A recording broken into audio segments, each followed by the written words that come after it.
የመጀመሪያው ጉዳያችን እንግዲህ የእንግሊዝ ፕሪሚየር ሊግ 16ኛ ሳምንት ጨዋታዎች ቅዳሜና እሁድ ይከናወናሉ። ነገም ከነገ ወዲያም የሚደረጉ ጨዋታዎች በጉጉት የሚጠበቁ ጨዋታዎች አሉ። የሳምንቱ ምርጥ ጨዋታ ተብሎ የታሰበው የሴልኸርስት ፓርኩ ስቴዲየም ጨዋታ ነው። ክሪስታል ፓላስ ከማንቸስተር ሲቲ። ከዚህ ጨዋታን ጀምረና አርሰናልና ወልቭስን እናያለን። በመሃላቸው ደግሞ ቼልሲ ከኤቨርተን፣ ሊቨርፑል ከብራይተን ከሁለቱ ጨዋታዎች ጋር አያይዘን የምናነሳቸው ጨዋታዎች ነው የሚሆኑ። በኋላ ላይ ደግሞ በአጫጭር ስፖርታዊ መረጃዎቻችን የዩናይትድን $1 ቢሊዮን ክስረትና ሌሎችን ጉዳዮች እናነሳለን ማለት ነው ብድሩን። እሺ፣ ክሪስታል ፓላስ ከማንቸስተር ሲቲ ሴልኸርስት ፓርክ ስቴዲየም ላይ የሚከናወን ጨዋታ ነው። የክሪስታል ፓላስና የማንቸስተር ሲቲ ጨዋታ የሚጠበቅበት ሁለቱም ፎርም ላይ ያሉ ቡድኖች ናቸው። ወቅታዊ አቋማቸው ፎርም ላይ መኖራቸው እና ኮንሲስተንትሊ በወጥነት ጥሩ አቋም እያሳዩ መገኘታቸው በንጽጽር ይህን ጨዋታ እንዲጠበቅ ያደርገዋል። ለዛም ነው ሲቲም ሁለተኛ ደረጃ ላይ ተቀምጦ ከአርሰናል የነጥብ ልዩነቱን ወደ 2 አጥቦ ይህንን ጨዋታ የሚያከናውነው። ፓላስም አራተኛ ደረጃ ላይ የተቀመጠው ኤፍኤ ካፕ ዋንጫን ያነሳው፣ ኮሚኒቲ ሺልድን ዋንጫ ያነሳው በዚህ ብቃቱ ነው። ዘንድሮ ውድድር ዓመት ብቸኛው በሜዳው ያስተናገደው ሽንፈት ማንቸስተር ዩናይትድ ውጤት የቀለበሰበት ነው ሴልኸርስት ፓርክ ስቴዲየም ላይ። በዚህ ውድድር ዓመት አንድም ሽንፈት ያላስተናገደ ክለብ ነው። ስለዚህ ሁለቱም ኦብቪየስሊ ፎርም ላይ መኖራቸው፣ ጥሩ አቋም ላይ መኖራቸው ይህን ጨዋታ እንዲጠበቅ ለግምት አስቸጋሪ እንዲሆን ፉክክሩ ላቅ ያለ ከፍ ያለ እንደሚሆን የሚያሳይ ሁኔታን የፈጠረ ነው ብዬ ነው ማምነው።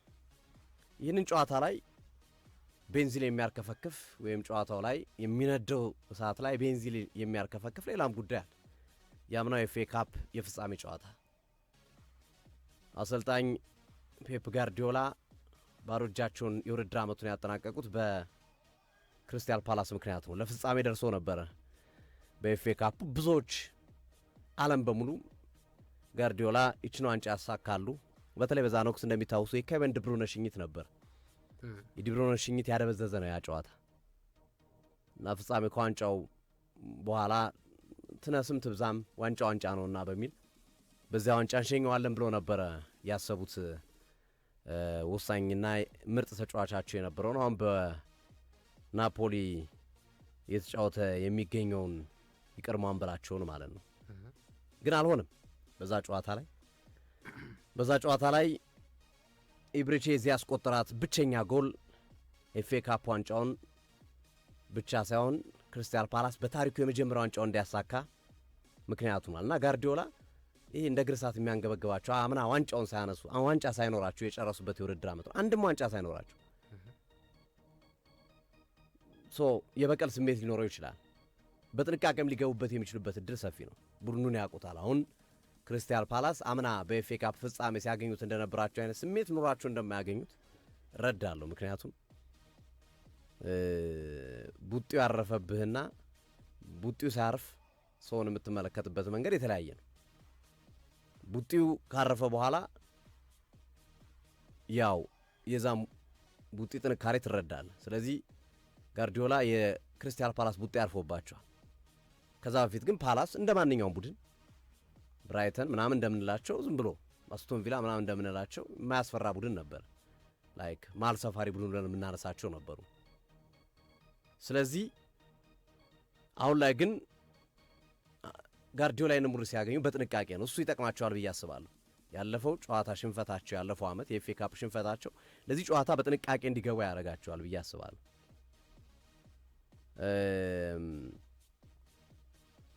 እንግዲህ ይሄ ቡድን ያው ክሪስታል ፓላስ እንዳልነው በሜዳው በዩናይትድ ነው የተሸነፈው።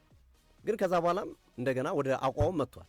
በርንሌን አሸንፏል፣ ፉልሃምን አሸንፏል። ትናንት ሼልቦርኔ የተባለን ቡድን በኮንፈረንስ ሊግ አሸንፏል። 3 ተከታታይ ጨዋታ አሸንፏል። ሲቲም በተመሳሳይ በኒውካስል ተሸነፈ፣ በባየር ሊቨርኩሰን ተሸነፈ። ከዛ በኋላ ግን እንደገና ቀና አለ። ሰንደርላንድን አሸንፈዋል፣ ሪያል ማድሪድን አሸንፈዋል፣ ሊድስን አሸንፈዋል፣ ፉልሃምን አሸንፈዋል። ቀና አለ እንደገና። ስለዚህ ቡድኖቹ የሆነ ሰዓት ሚንሸራተቱ ተንሸራቱ የሚቀሩ ሳይሆኑ ተመልሰው የሚመጡ ናቸው። ጥራት ያላቸው ናቸው ማለት ነው። ሁለቱም ቡድኖች ኮምፒት ማድረግ የሚችሉ ናቸው የሚያሳየን ነገር። ስለዚህ እኔ ጋርዲዮላ ይህንን ጨዋታ በቀላሉ ዝም ብለው ቀለል አድርጌ እርግጠኛ ነኝ ይህን ጨዋታ አምና ከፓላስ ጋር ቢያደርጉ ምንም ላይመስላቸው ይችላል። ከሽንፈቷ በኋላ ግን እና የፓላስን ወቅታዊ አቋም እያዩ የሚያደርጉት ጨዋታ ስለሆነ በጣም በጥንቃቄ እንደሚገቡ ገምታለሁ። ኦሊቨር ግላስነር እየሰሩት ያለው ቡድን በጣም የሚገርም ነው። በነገራችን ላይ ይሄ ቡድን በዚህ ሰዓት ያለው ሲኒየር ተጫዋቾች 15 ናቸው። ክሪስታል ፓላስ አሁን ሌሎች ቡድኖች 25 ሲኒየር ተጫዋች አላቸው። እንደውም አንዳንዶቹ ተርፎባቸው እነ ቼልሲ ኢቨን አርሰናል ተርፎባቸው ኦቨር ቤንች የሚያደርጉበት ሂደት አለ። ክሪስታል ፓላስ ግን 15 ነው ሲኒየር ተጫዋች ያለው። ሌላው ወጣት ተጫዋች 11 ቋሚ 11 እና 4 ተቀያሪ ማለት ነው ሲኒየር። ሌላው ታዳጊዎች ናቸው። በጉዳት ምክንያት የታመሰ ቡድን ነው።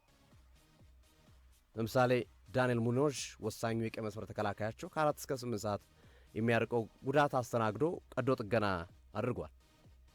እስማኤል አሳር ጉዳት ላይ ነው። ካንቮ፣ ዶኮሬ፣ ቻዲ ራይድ፣ ኪፎራ እነዚህ ሁሉ ተጫዋቾች ተጎድተውባቸዋል። ኢቨን ዣን ፊሊፔ ማቴታ በእሁዱ ጨዋታ ላይ የመድረስ እድሉ አጠራጣሪ ነው ተብሎ የሚነሳ አይነት ተጫዋች ነው። ስለዚህ ይሄ ቡድን ጨዋታውን ሲያደርግ በጉዳት ነው። ግን ኦሊቨር ግላስነር ጉዳቱ የዛሬ ብቻ አይደለም፣ አመቱም ሙሉ አምናም የነበረ ነው። በቃ የሆነ ተጫዋች ተጎዳ ይተኩታል። በታዳጊውም ይሁን በቋሚውም ይሁን ይተኩታል። ችግር የለባቸው እና ብዙ ክለቦች ለምሳሌ ሲቲን ስታነሳ ጋርዲዮላ የሚሰሩ ስራ እንዳለው ነው። በአብዛኛው ወርልድ ክላስ ተጫዋች ይዘው ነው ቡድን የሚሰሩት። አርቴታንም ተመልከት፣ ወርልድ ክላስ ተጫዋች ነው ያሏቸው። ቼልሲም ሌሎች። የእኛ አሰልጣኝ ግን ለየት የሚያደርገው ከአብሬጅ በታች የሆኑ ተጫዋቾችን ወደ ታላቅነት ያመጣሉ። ኢዜን ኦሊሴን ወደ ባየር ሙኒክ ሲሸጡ ይበልጥ እያበቋቸው ነው የሸጧቸው። እነሱ በርሳቸው የሚበቁበት ሂደት አለ። በተለይ ኢዜ ማቴታ እንዴት እያደገ እንዳለ ተመልከቱ። ኢስማኤል አሳር እሳቸው ከመጡ በኋላ እድገቱ በጣም እየፈጠነ ያለ ተጫዋች ነው። አማካኙ አዳም ዋርተንን ተመልከቱ። ተከላካዮቹን ያቸው እንዴት እየጠነከሩ እየመጡ እንዳሉ ሪቻርድስ አሁን የዛሬ 2 ዓመት ማንም ያውቀው አልነበረም። አሁን ሪቻርድስ ምርጥ ተከላካይ ነው። ላክሮ ዓለም ላይ ካሉ ተከላካዮች ምርጡ ለመሆን እየመጣ ያለ ተጫዋች ነው። ገሂ ምንም ጥያቄ የለውም። ስለዚህ የኦሊቨር ግላስነር ስራ ነው ክሪስታል ፓላስን በዚህ ደረጃ ኮምፒቲቲቭ እንዲሆን እያደረገው ያለው እና የተጫዋች ጉዳት ተጽዕኖ የለውም ባይባልም ግን የተጽዕኖውን መጠን እየቀነሱት ያሉት እርሳቸው ናቸው።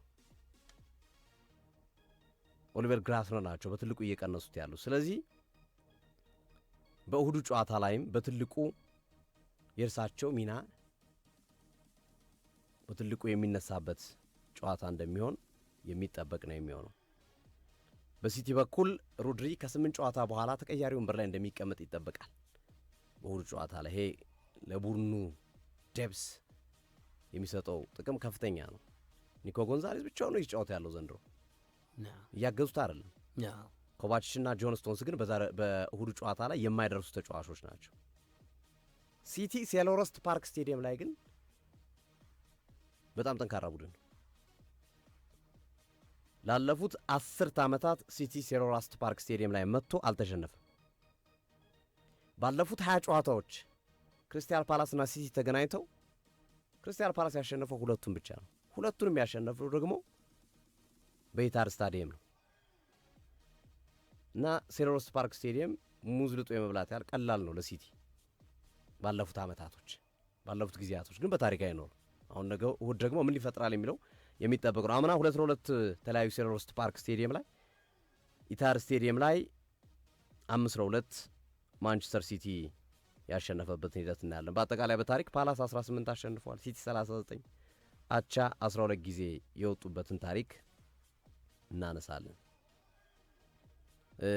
ባለፉት 10 ተከታታይ ጨዋታ በፕሪሚየር ሊጉ ማለት ነው ኤፍ ኤ ካፕ አሸንፏል። በፕሪሚየር ሊጉ ክሪስታል ፓላስ አላሸነፈም።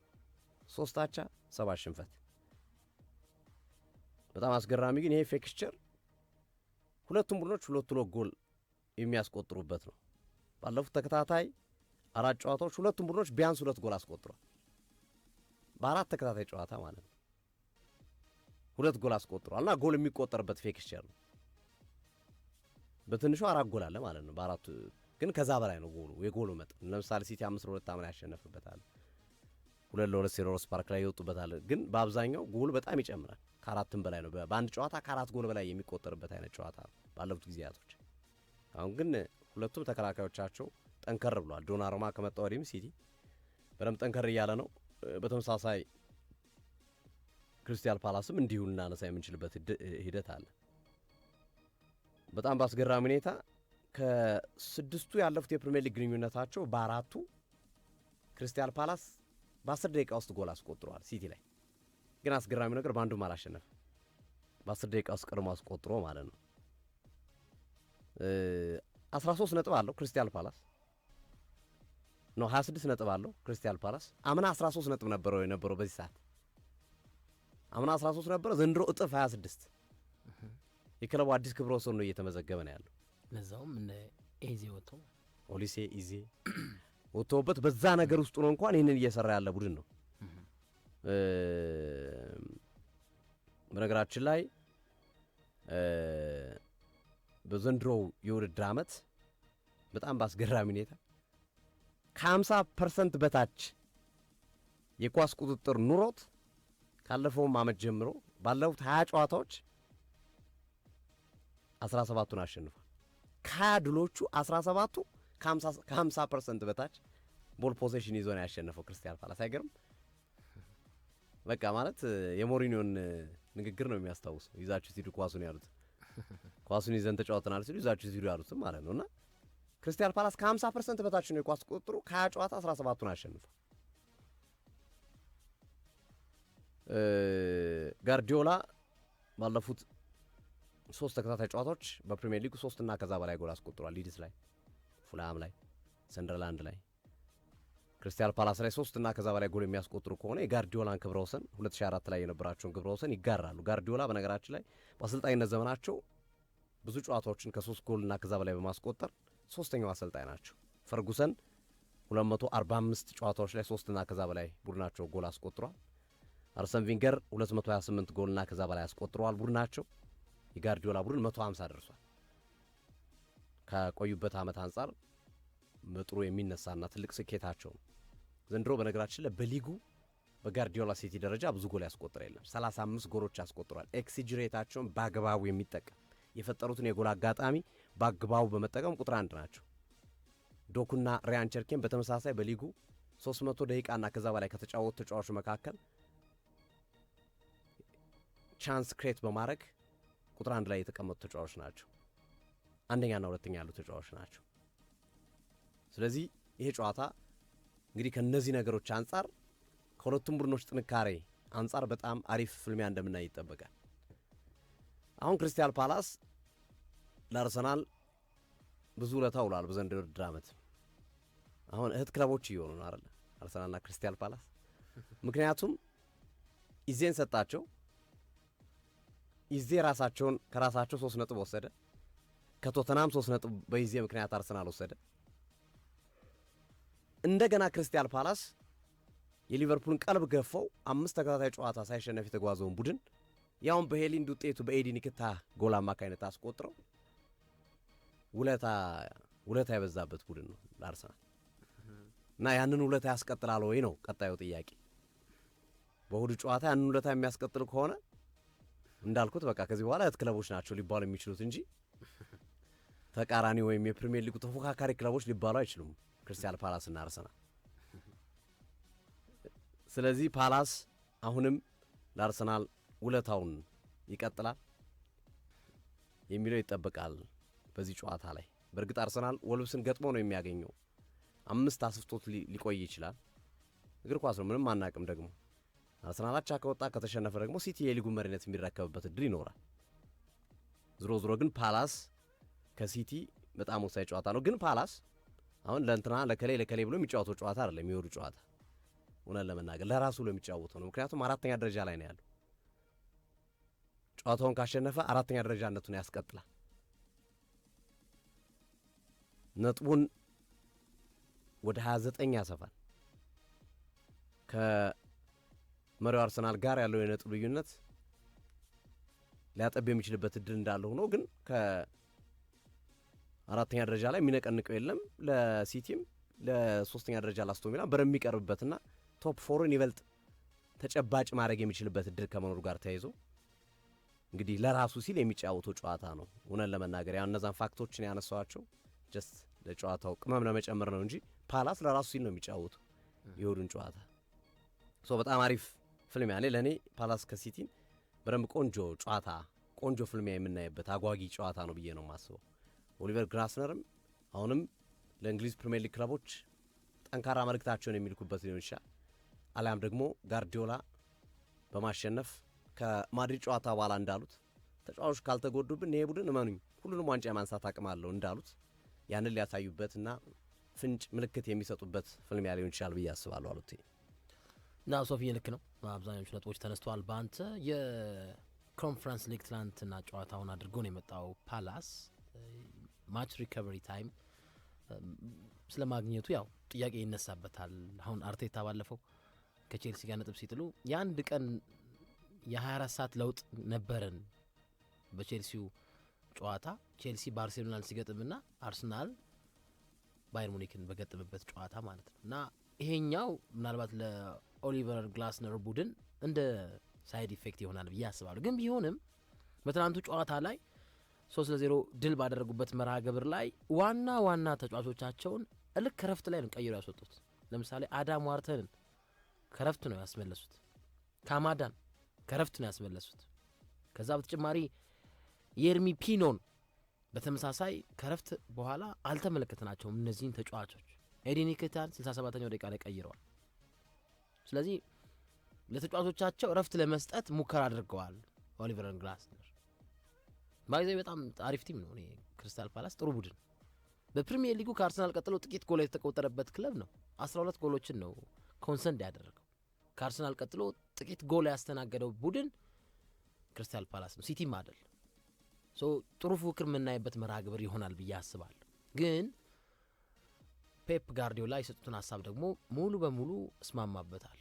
ይሄ ቡድን ጉዳት ካረበሸው በስተቀር አሁን ፐዝሉን ሰክተው ጨርሰዋል ብዬ አስባለሁ። ገጣጥመውታል። ያለ ሮድሪም ቢሆን ቀመሩን አግኝተውታል ብዬ አስባለሁ እና ቆንጆ መርሃ ግብር የምንመለከትበት ጨዋታ ይሆናል ብዬ አስባለሁ። ሪያል ማድሪድን በርናቦ ድረስ ሄዶ ማሸነፍ፣ ከዛ በኋላ በተከታታይ ጨዋታዎች ሲቲ ይሸነፋል፣ ነጥብ ይጥላል እያልክ እያሰብክ ከዛ ደግሞ ጎል አስቆጥሮ ሲያሸንፍ ትመለከታለህ። ኮንፊደንሱ በጣም ቢውልድ ሆኗል የማንቸስተር ሲቲ ቡድን። በነገራችን ላይ ከአርሰናል ጋር እኩል ነው በማሸነፍ ረገድ ፒክ አድርገን ብናወዳደራቸው ሁለቱም ክለቦች አርሰናልም ማንቸስተር ሲቲ የሚያሸነፏቸው ጨዋታ ቁጥሮች እኩል ናቸው፣ 10-10። ግን ያው የሲቲ ቡድን አቻዎች መሸነፎች ስለበዙበት ነው። ምናልባት ሲቲ ይህንን የፕሪሚየር ሊግ ዋንጫ የሚያነሳ ከሆነ ሳይጠበቅ ይመስለኛል። ማለት ገና በ15 ሳምንታት ውስጥ 4 ጨዋታ የተሸነፈ ቡድን የፕሪሚየር ሊጉን ዋንጫ አነሳ ሀውካም ብለህ ማቴማቲካሊ የሆነ ነገር ልታነሳ ትችላል። ምክንያቱም በአንድ የውድድር ዓመት ትልቁ የፕሪሚየር ሊግ ተሸናፊ ክለብ ዋንጫ የወሰደው 6 ወይ 5 ነው። ከዛ በላይ ሽንፈት አስተናግደ የሊጉን ታይትል አታገኝም። ስለዚህ ገና 15ኛው ሳምንት ላይ ሆኖ ሲቲ ይህንን ፕሪሚየር ሊግ ዋንጫ የሚያነሳ ከሆነ ከዚህ በኋላ የሚደረጉ ጨዋታዎች አሉ። ኦልሞስት ገና 23 ሳምንታት አሉ። ስለዚህ ከባድ ፉክክር የምናይበት ጨዋታ ይሆናል። የሳምንቱ ትልቁ ጨዋታ የሚለው ለእኔ ነው። ግን ግምት ሰጥ ብትለኝ ሲቲ ያሸንፋል ነው የምልህ። ያልካቸው ነጥቦች በመዘኞቹ ገዢ ናቸው። ዋንጫ ነጥቋቸዋል። ራሳቸው እኮ አክሴፕት አድርገዋል ፔፕ ጋርዲዮላ። እኔ ባለፈው ዓመት የሪያል ማድሪድ አሰልጣኝ በሆን ኖሮ እሰናበት ነበር፣ ያስመዘግቡት ውጤት በጣም ደካማ ነው ብለው አምነዋል። ያንን ዋንጫ የኤፍኤ ካፕ ዋንጫ የነጠቃቸው ክሪስታል ፓላስ። ስለዚህ ለበቀል የሚያደርጉት ጨዋታ ነው። በፕሪሚየር ሊጉ ሞሮፍ አርሰናል 5 ነጥብ አድርጎት ነው ሲቲ የሚጫወተው። ጫና ይኖረዋል ብዬ አስባለሁ። ያ በውልቭስ ይጥላል ብዬ አላስብም። አርሰናል አይጥልም። ስለዚህ ቅዳሜ እንደመጫወቱ አርሰናል በ5 ነጥብ ሲቲን በልጦ ሲቲ ከክሪስታል ፓላስ መጫወቱ አንድ ፋክተር ሊሆን ይችላል። ሰለርስ ፓርክ ላይ መደረጉ አንድ ፋክተር ሊሆን ይችላል። ጥብቅ የመከላከል አቅም ያለው ቡድን ነው ያ ኦፍ ኮርስ። እነዚህ በክሪስታል ፓላስ በኩል የሚነሱ ፖዚቲቭ ሳይዶች ናቸው። በሲቲ በኩል ደግሞ ያልኳቸው ነገሮች ኮንፊደንሳቸው በጣም መጥቷል። ተከታታይ ጨዋታዎችን ድል እያደረጉ ነው። በየትኛውም ሰዓት ጎል የሚያስቆጥርላቸው አጥቂ ያላቸው ሃላንድ በየትኛውም ሰዓት የተመታበትን የጎል ሙከራ ማክሸፍ የሚችል ኬፐብል የሆነ ግብ ጠባቂ ያላቸው ዳናሩማ በቂ ነው። ለክሪስታል ፓላስ ይሄ ሁሉ መሳሪያ በቂ ነው ብዬ አስባለሁ። እና አሁን መሀል ላይ ያለውም ጥምረት ስትመለከተው፣ በተከላካይ ቦታ ላይም ያለውን ጥምረት ስትመለከተው ጥሩ የሚባል ጥያቄ ታነሳበታል። ሙሉ ቡድን አይደል ግን ቢሆንም ግን ሰሞነኛ አቋማቸው ማንቸስተር ሲቲዎችም በጣም በአሪፍ ሁኔታ ተነቃቅተዋል፣ መጥተዋል። ሲቲ ይሄንን ጨዋታ ተቸግሮም ቢሆን ያሸንፋል ብዬ አስባለሁ። እና ቆንጆ ጨዋታ እንመለከታለን። ያው የእሁድ ቀን ይበልን እናስተላልፈዋል። አዎ ጥያቄ የለውም። በዚሁ ቼልሲን ከኤቨርተንን ነካ አድርገን ነው እንሂድ። ቼልሲ ከኤቨርተንም ነገ 12 ሰዓት ላይ የሚከናወን ጨዋታ ነው። ቼልሲ በአትላንታ ተሸንፎ በቀጥታ የማለፍ እድሉን አጥቧል። ወደ ፕሌይኦፍ ሊገባ የሚችልበት እድል ይኖራል። በተለይ ናፖሊና የመጨረሻ ጨዋታዎችን ማሸነፍ የማይችል ከሆነ እንግዲህ ቼልሲ 25 ነጥብ ይዞ 5ኛ ደረጃ ላይ ነው ያለው። ይህን ጨዋታ ማሸነፍ ከቻለ ፓላስ ከተሸነፈለት መልሶ ወደ 4ኛ ደረጃ ማድረግ የሚችልበት ጨዋታ ነው። ኤቨርተን 7ኛ ደረጃ ላይ ነው ያለው፣ 24 ነጥብ አለው። ይህንን ጨዋታ ካሸነፈ እስከ 4ኛ ደረጃ ድረስ መምጣት ይችላል። ኤቨርተን ቀድሞው ስለሚጫወቱ ማለት ነው የእነሱ ተቀናቃኞች እነ ክሪስታል ፓላስ ከዛ በኋላ ስለሚጫወቱ ከዛ ጋር ተያይዞ ነው። ስለዚህ ቼልሲ ከኤቨርተን በጣም አሪፍ ጨዋታ ነው፣ ምንም ጥያቄ የለውም። ቆንጆ ፍልሚያ ነው፣ ቆንጆ ፉክክር የምናይበት ጥራት ያለው ጨዋታ ልንመለከትበት የምንችለው ሁለቱም ቡድኖች ካላቸው ጥራት አንጻር። በቼልሲ በኩል ከአለፈው የአትላንታ ጨዋታ ኮል ፓልመር ይገባላቸዋል። የኮል ፓልመር መግባት ቀላል ጠቀሜታ እንደማይኖረው ይጠቀሳል። በእርግጥ ተጫዋቹ ገና ፊትነሱን ለማስተካከል ገና ነው። የጨዋታም ረፍት እየሰጡ በሳምንት አንድ ጨዋታ ብቻ እንዲጫወት እያደረጉ ያሉት። የሞይሰስ ካይሲዶ የመጨረሻ ጨዋታ ይሆናል ቅጣቱን የሚጨርስበት።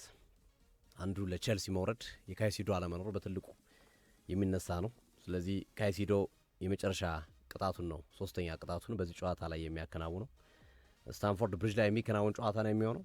ቼልሲ ይህንን ጨዋታ ማሸነፍ ከቻለ እንደገና ወደ ፉክክር ለመምጣት በሚደረገው ወደ ቶፕ ፎርም ወደ ዋንጫ ፉክክር ነው የሚደረገው እንቅስቃሴ ጠቃሚ 3 ነጥብ ሊሆን ይችላል። ያንን ካላሳካ ግን ቼልሲ እንደገና ራሱን መመርመር ማየት የሚኖርበት ሂደት ነው የሚኖረው በቀጣዮቹ ሳምንታት።